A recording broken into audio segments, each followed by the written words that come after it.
ప్రభుత్వం ప్రాథమికంగా అంచనా వేసింది. దాదాపు 6,880.23 కోట్లు నష్టం వాటిల్లినట్లు అంచనాకు వచ్చింది. ప్రభుత్వ స్పెషల్ చీఫ్ సెక్రటరీ ఆర్పి సిసోడియా ఈ విషయాన్ని వెల్లడించారు. ఈ నెల 9వ తేదీ నుంచి ఇంటింటి సర్వే నిర్వహించి నష్టాన్ని అంచనా వేస్తామని, ఆ సమయంలో ఇంటి యజమాని అక్కడే అందుబాటులో ఉండాలని విజ్ఞప్తి చేశారు.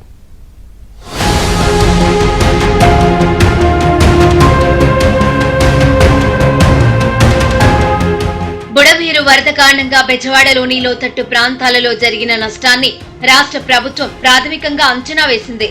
ప్రభుత్వ, ప్రైవేటు ఆస్తుల రూపంలో ప్రాథమికంగా 6,880.23 కోట్ల రూపాయలు నష్టం వాటిల్లినట్టుగా నిర్ధారణకు వచ్చింది. ఈ మేరకు కేంద్రానికి నివేదిక పంపినట్లు ప్రభుత్వ స్పెషల్ చీఫ్ సెక్రటరీ ఆర్పి సిసోడియా తాడేపల్లిలో విపత్తు నివారణ శాఖ కార్యాలయంలో వెల్లడించారు. తాము ఇచ్చిన నివేదికతో పాటు కేంద్రం కూడా తమ బృందాలను పంపి అంచనా వేసుకుందని అన్నారు. పంటలకు ఇన్సూరెన్స్ ఉన్నా లేకపోయినా పంట నష్టపరిహారం అందించాలని నిర్ణయించినట్టు సిసోడియా వెల్లడించారు. బుడమేరుకు గన్లు పడే అవకాశం ఉన్నట్లుగా ముందస్తు సమాచారం లేదని, అయితే పైనుంచి వరద ఉధృతి అధికంగా వస్తున్నట్లు సమాచారం ఉన్నా అప్పటికప్పుడు 2 లక్షల మందిని ఖాళీ చేయించడం సాధ్యమయ్యే పని కాదని సిసోడియా అన్నారు. 9 తారీఖు నుంచి 3 రోజులు వరుసగా ఈ ఎన్యూమరేషన్ జరుగుతుంది. అంటే 9th, 10th, 11th 3 రోజులు వరుసగా ఎన్యూమరేషన్ జరుగుతుంది. 12th నాడు కన్సాలిడేట్ చేయడం జరుగుతుంది, రిపోర్ట్స్ తయారు చేయడం జరుగుతుంది. ఇప్పుడు ఎన్యూమరేషన్ చేసేటప్పుడు ఆ ఇంటి యజమాని మాత్రం అక్కడ ఉండాల్సిన అవసరం ఉంటుంది. సింగనగర్లో వర్షం పడిన తర్వాత, వరద వచ్చిన తర్వాత చాలామంది రిలేటివ్స్ దగ్గర వెళ్ళడం జరిగింది. చాలామంది ఎక్కడో ఒక చోట, కొంతమంది రిలీఫ్ క్యాంప్స్లో వెళ్ళారు. కానీ చాలామంది వాళ్ళు ఇక్కడ బికాజ్ నీళ్ళు వచ్చి అక్కడ పడుకోవటానికి వీల్లేదు, వంట చేయడానికి వీల్లేదు, కాబట్టి వాళ్ళు రిలేటివ్స్ దగ్గర ఎక్కడో ఒక చోట షిఫ్ట్ అయ్యారు. ఎక్కువ మంది విజయవాడలో, కొంతమంది ఈవెన్ గ్రామంలో కూడా వెళ్ళొచ్చు. సో ఈ ప్రెస్ కాన్ఫరెన్స్ ద్వారా నేను తెలియపరిచేది ఏంటంటే, దయచేసి మీరు ఎల్లుండి నుంచి మీ ఇంటి దగ్గర ఉంటే ఈ ఎన్యూమరేషన్లో మాకు హెల్ప్ అవుతుంది.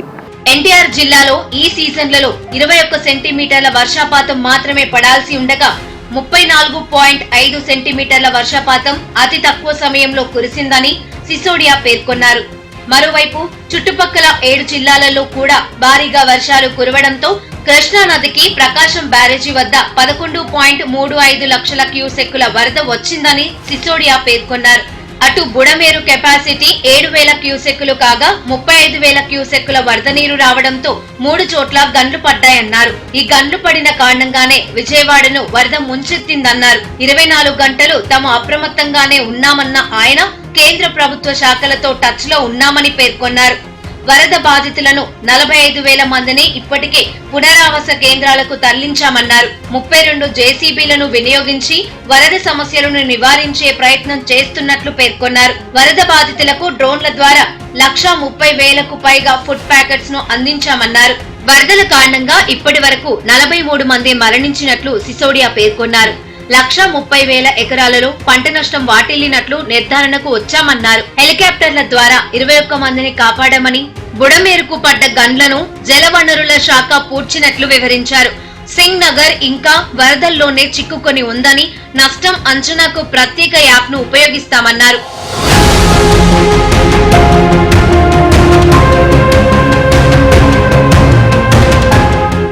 ప్రాథమిక అంచనాగా 6,880.23 కోట్ల రూపాయలు నష్టం వాటిల్లినట్టు కేంద్రానికి నివేదిక పంపామన్న సిసోడియా ఏ శాఖకు ఎంత నష్టం వాటిల్లిందో వివరించారు.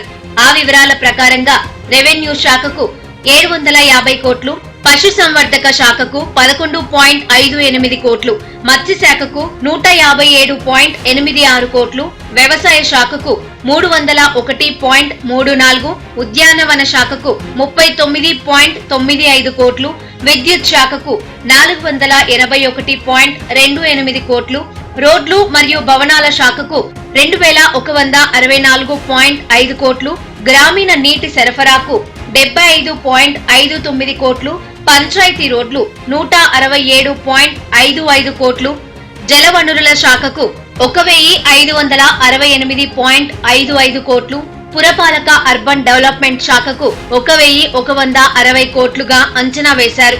Agriculture 301 crores, horticulture 40 crores, energy power sector 481 crores, R&B 2165 crores, RWS 76 crores, Panchayati Raj roads 168 crores, irrigation or water resources department assets 1569 crores, municipal administration and urban development 1160 crores, and fire services departments and SDRF loss 2 crores, total amounting to 6882 crores. ఇది initial అంచనా. అగ్నిమాపక SDRF కు 2 కోట్ల మేర నష్టం వాటిల్లినట్లు ప్రాథమిక అంచనాలు వేసి కేంద్రానికి పంపినట్లు వెల్లడించారు.